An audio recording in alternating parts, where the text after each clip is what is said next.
Hello, I'm Justin Reay. I'm a lecturer for the Art Society and an art historian. And I'm also a fellow of the Society of Antiquaries of London. And I want to show today some of the wonderful items in the collection of the Society of Antiquaries. And in particular, I want to describe some of the, not just the collection, but the buildings. We have two buildings, Burlington House in London and Comescott Manor in Oxfordshire, which of course is where William Morris lived for many years. And now the Society owns that building and presents a lot of William Morris and arts and crafts movement material in that building. So I'm going to show you just a few items of the very, very large collection indeed of antiquarian and artistic and visual cultural items that the Society owns. The Society is based mainly in Burlington House in London, and we've been there since about 1870, when we were asked to move from Somerset House, where the Society had had apartments for over 100 years. The Society was founded in 1707, and it's the second oldest learned society in Britain after the Royal Society, and it was given a royal charter in 1754. So we've been around a long time, and in that time we've amassed a great deal of material which we make available to researchers and to historians. And indeed the collection is available for any researcher to come and see. And we have a wonderful library too, which I'll show you some of that, where we have the biggest archaeological collection in the world. So the Society's building, the main entrance, is at the far end of Burlington House courtyard. And those of you who go to the Royal Academy will be in fact quite familiar with it. It's very likely that you will have walked past the gateway to the doorway to the Society of Antiquaries, because we're literally right next door to the Academy. We're one of the what's called courtyard societies. There are 5 learned societies, including the Antiquaries, in the 2 wings of the building and the Piccadilly facade. And the Royal Academy has its building at the end of the courtyard. And you'll be familiar, I have no doubt, if you've been to the summer show or any of the exhibitions at the Royal Academy, you'll know what a delightful building that is and how big it is now, because it extends right the way through to the square at the back. There's a statue of Sir Joshua Reynolds in front of the Royal Academy, and actually that's in front of the front door to the Society of Antiquaries as well. Now, the first item I'm going to show you is called a Chasse reliquary. It's a casket, and it was made to commemorate Thomas Becket, and it was made around about 1180, some years after Thomas Becket was murdered. And this Chasse, although it's owned by the Society of Antiquaries, is on loan. It's on a long-term loan to the British Museum. And it will be one of the artifacts that the British Museum is going to feature in the exhibition, which in fact has just opened in British Museum about the murder of Thomas Becket, which the commemoration year for that was last year, but of course we couldn't do anything much last year. So this year, the British Museum have decided they're going to reopen the exhibition. And the Chasse is a beautiful thing. It's a box, essentially. It's made of wood, cedar wood usually, and in this case we think it is, with copper over the outside. And the copper has been gilded and also with silver chasing, with enamel decoration. It's a very unusual kind of decoration, mainly found in France. We think, in fact, that this reliquary was made in France. It's an extremely beautiful device. It always reminds me, when I see it, a little bit like a cathedral itself. And I think that, in a way, these reliquaries were made to look like an ecclesiastical building. Quite whether Thomas Becket's relics were ever in this casket, we don't know, but certainly it's empty now. And it's possible, of course, that the relics that they did show perhaps weren't originally Thomas Becket at all. But this was a period in which relics of saints were revered, and the casket was made to contain them, to keep them safe, but also to be part of that reverence, that votive effect of reliquaries. The society was given a lamp which for many years we thought was Roman. It was a lamp that was found amongst the Romano-British remains at Twickenham, odd enough, at the beginning of the 18th century, and it was given to the society by Sir Hans Sloane, who thought that it was genuine Roman, and it looks like a Roman lamp. It's quite a common type of lamp. It has 4 spigots which would hold wicks, which would then be fed by olive oil in a reservoir. And this particular lamp was actually quite large, and it's about 13 by 16 centimeters, quite large for a lamp. And that meant that it could be suspended. It's got a cradle above it, and that would be suspended above a desk, perhaps, or above a table. And it's almost certain that this is to a design that is very common in the Middle East and in the classical world for at least 2,500 years. But in fact, recent research by one of my fellow antiquarians has ascertained that this is almost certainly a Jewish Sabbath lamp, and it would probably date from around about 1290, or perhaps a little bit before, when Jews were expelled from Britain. Quite what it was doing in Romano-British relics, we've no idea, but it's there. It's in very good condition indeed, and it has been made the symbol of the Society of Antiquaries, who we use it as our emblem. And it's called the Lamp of Knowledge. And one of the things that really is very important about the Society of Antiquaries is we're not just a group of people who like old things. We like to investigate them, to find out more, and to tell other people and let other people find part of the cultural heritage of which, of course, all of us share.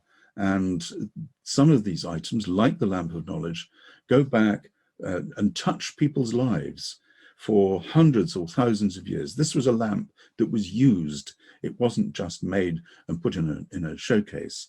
It's in good condition, but fairly delicate, so it is preserved well. And it's something that I think it touches me when I wear my tie to the society, which has the Lamp of Knowledge badge on it.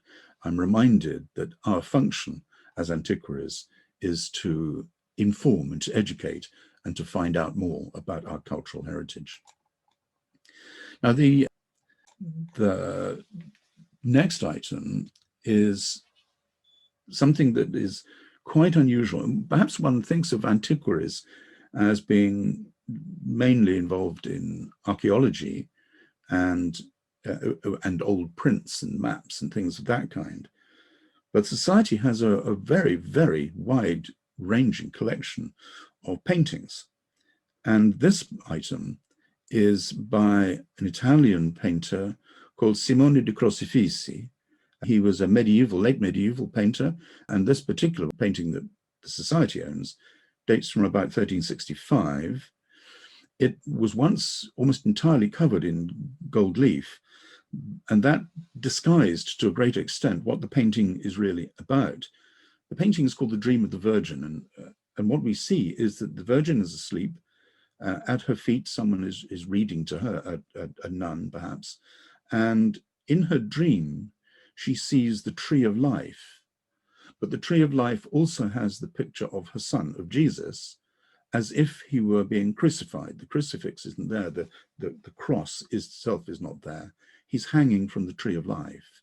And the meaning of this painting is that life comes through the redemption of Jesus. And this is something that was very much in the medieval mind in the Western world before the Reformation and even before the Renaissance reintroduced the classical world. So this is a late medieval painting. It's extremely beautiful. It was in poor condition, having been overcovered with gold paint, but it was conserved just about 10 years ago now by our expert conservators at the Society. And now we can see the painting in its true beauty and its true glory and its true meaning. Amongst our paintings, we have a set of royal paintings. In fact, we have the largest set of royal paintings that is of the kings and queens of England, outside the royal collection. And amongst them is a particularly fine painting by Hans Suerth of Mary I. Now, Hans Suerth was a Flemish painter. He came to England, rather like the German painter Hans Holbein and many others like Lucas Hornbout, who came to England really because the English court had become a Renaissance court under the Tudors, and the opportunities for them to paint not just the royal figures themselves, but the court around them was something that really did attract the painters from Northern Europe, particularly during the time of the Reformation, when it wasn't always easy for them to find their original kind of work.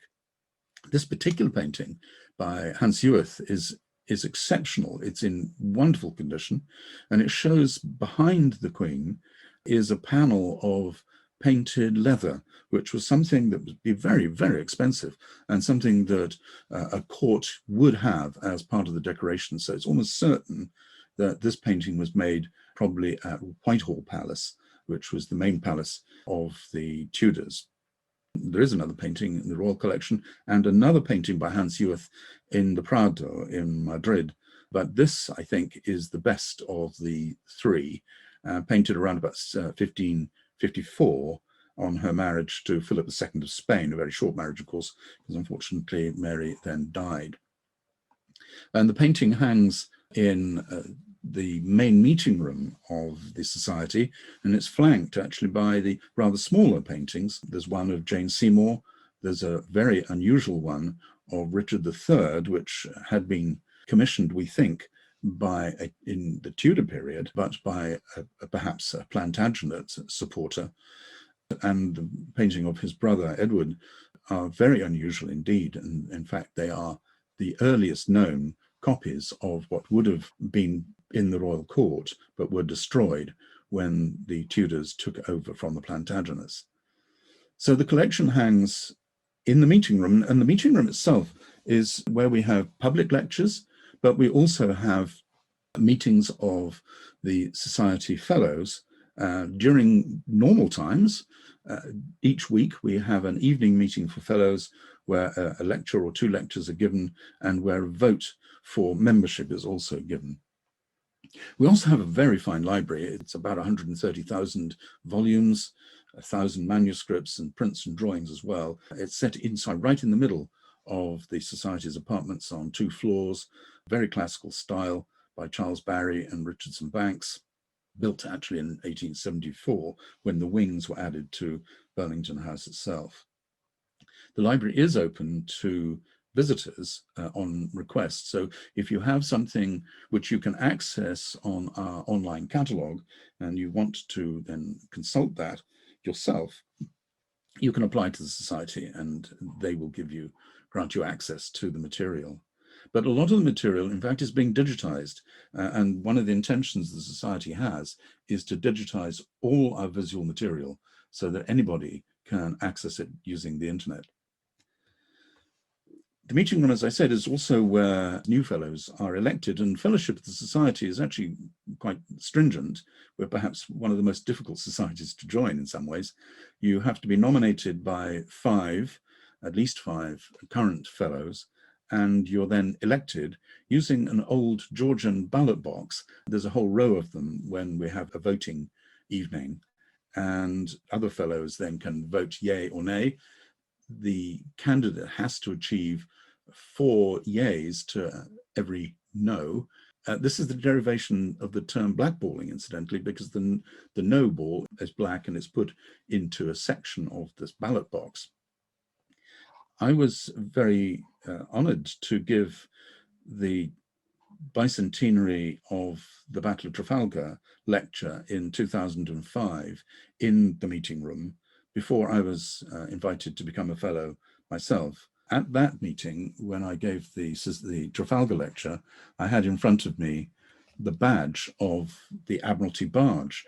There are 4 of these barge badges. One is in the British Museum, one in the V&A, and one in the National Maritime Museum. And the Society was also given one by the Admiralty when the Admirals barge was decommissioned in the middle of the 19th century. It's a beautiful badge. It's made of cast and chased silver and with some enameling in the middle, red enameling, perhaps surprisingly for the Navy, but of course it is the Royal Navy, so it's the red colour. And these badges would have been worn on the arm of all the sailors pulling the barge along the Thames from Whitehall, where the Admiralty used to be, up to Greenwich perhaps, or down to Deptford, to Rotherhithe, to go to the naval yards there, or to Greenwich itself. When the barge was decommissioned, all these badges were taken out, and the Admiralty gave this particular one that was in front of me when I was giving the lecture in 2005. The lecture room itself also is the place where the president sits during meetings, and the presidents are really quite august people. We've had some wonderful. Mortimer Wheeler, for example, was one of our presidents, and Eric Fernie, and Barry Cunliffe. These are people of great distinction who become presidents of the antiquaries. And only one of our past presidents was also president of the Royal Society. And so Martin Folkes, who was a protege of Isaac Newton and a great mathematician and astronomer himself, achieved the distinction, the only man to become president of the Society of Antiquaries and the Royal Society, the two oldest learned societies in Britain. And Folkes himself is a very interesting character.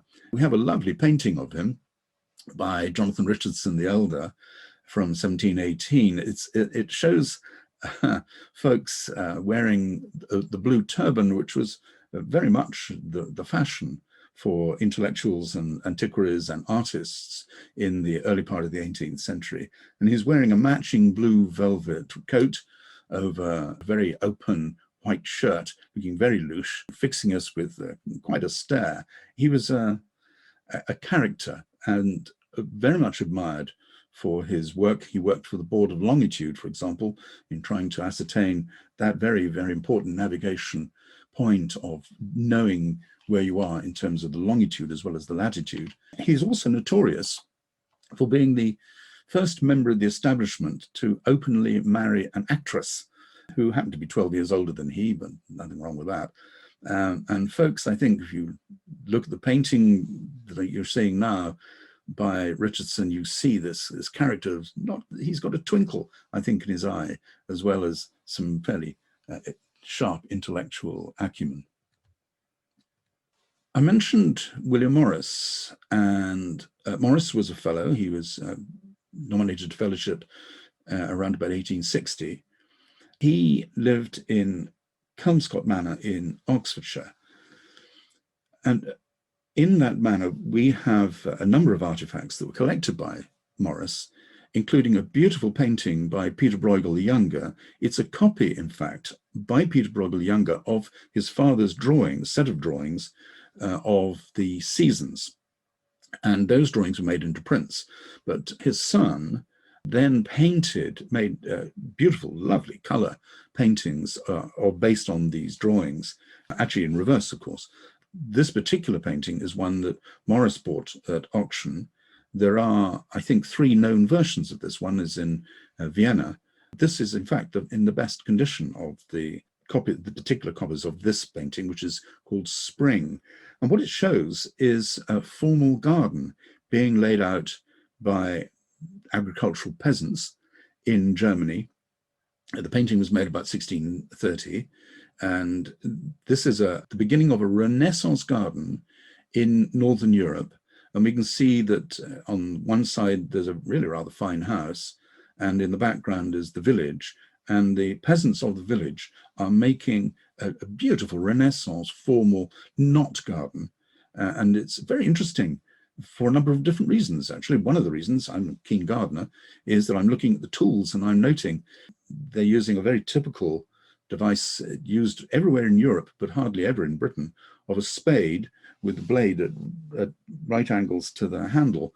And actually, I have one myself, and it's incredibly helpful, very useful, because you can get right down into the soil. And I can see that they're using spades just like that. But Morris, I think, liked it because it showed country life. It showed life before industrialization. And Morris was particularly keen on bringing back the old arts and the old crafts that really we had used for, in many cases, 1,000 years or more before industrialization and mechanization. And this is, of course, what drove Morris to start his movement, the arts and crafts movement, and also to print books based on the old legends, and to have a company in which he designed wallpaper and materials and fabrics.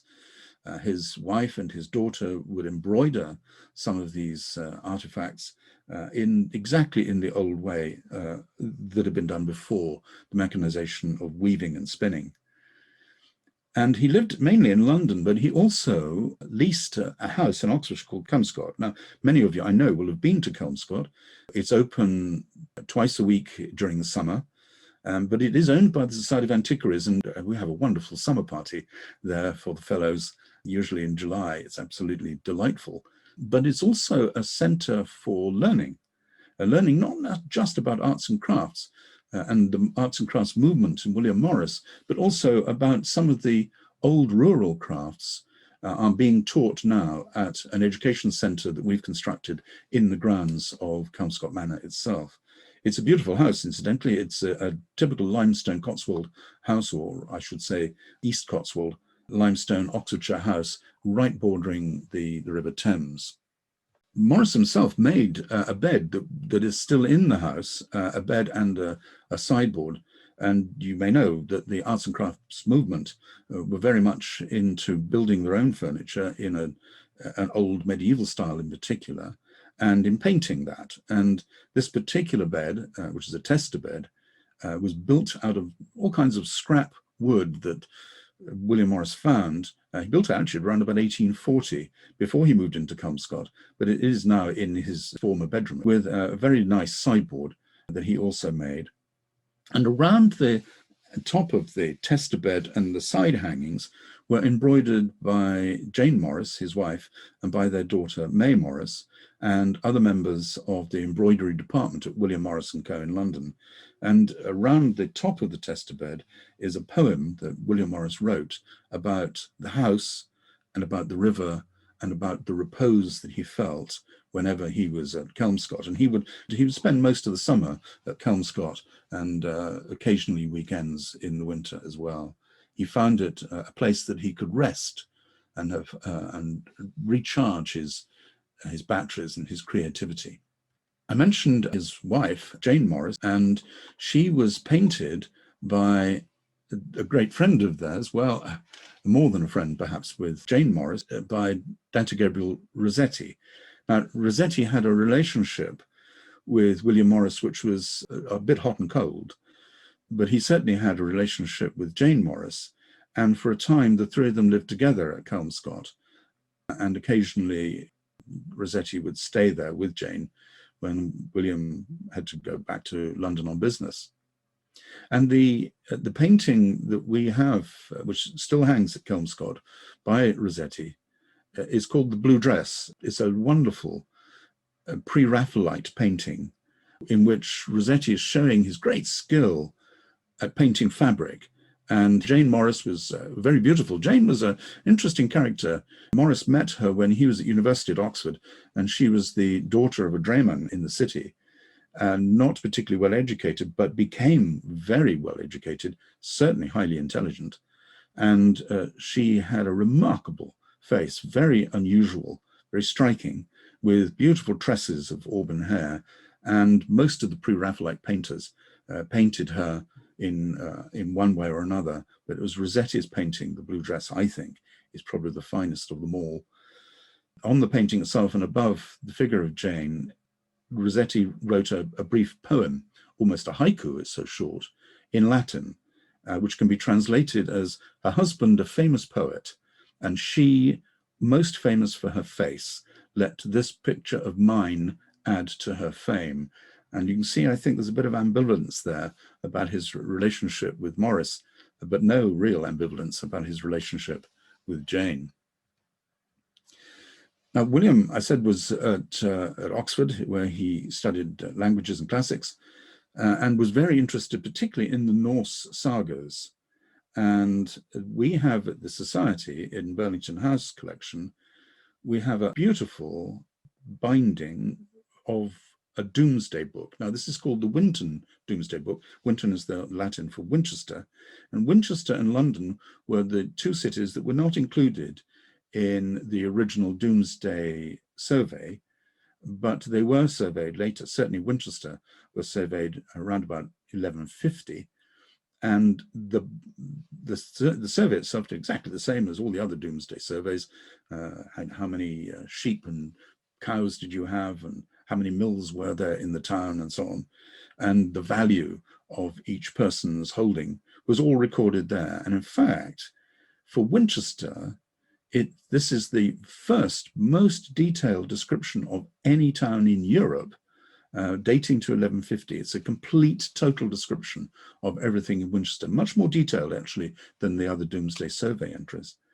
And the binding itself is striking. It's the original binding made in 1150, and it's made in leather, in very good condition, remarkably good condition.